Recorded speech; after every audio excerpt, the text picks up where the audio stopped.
You have a project normally 5 years or 6 years. Now 1 year is done, and there is expectation after 1 year what you are expected to do, and that's what they are measuring. Deliverables and the outcomes, which you all know. So this review is very important. It's very important for us.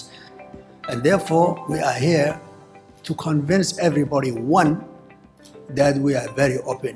Within the last, 18 months or so, we received a commitment of about $1 billion.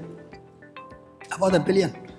$1 billion projects, almost $1 billion projects approved, not implemented yet, approved at various levels of implementation.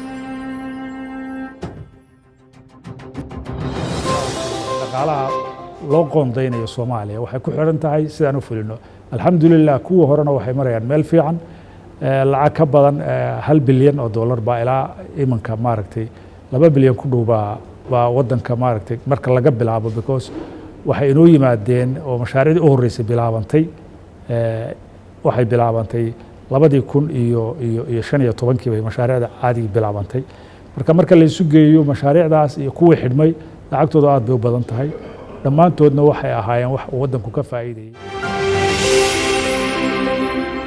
The 2 days event was one which was very successful. A lot of lessons learned were taken. Bottlenecks were identified in the implementation of projects, and recommendations were made. We applaud all the organizers for ensuring that there was a smooth of the 2 days event where all the projects learned from each other.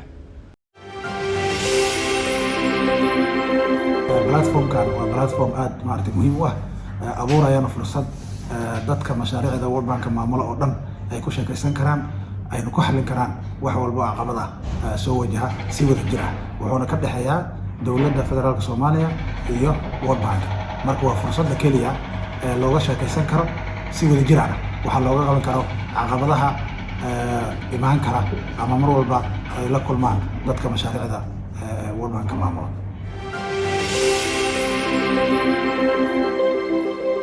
waxaa ka soo baxayo in annagana aan muxuu ahaayay sheegnay waxyaabihii aan aragnay oo culayska nagu ahayo muxuu ahaay mashaariicda shuruudihii maartay bangiga oo kale waxyaabo badan oo waxaa jira wadanka dhibaato ku noqonayo mashaariicda dib u dhac ku samaynayo oo daahinayo iyo annagana waxyaabo badan oo muxuu noogala baahnayo aan la rabo inaan fulino la rabo sida muxuu ahaay marka la fiiriyo mashaariicda waqtigooda in lagu fuliyo oo laga faa'iideysto in ay ka wada qayb galaan muxuu ahaay qaybaha ay saameyso dhan oo bulshada ay ka wada qayb galaan ha noqoto maamul goboleed ha noqoto dowladda federaalka ha noqoto iyo muxuu ahaay shacbiga in maartay ay arkaan faa'iidada mashruucan ay leedahay.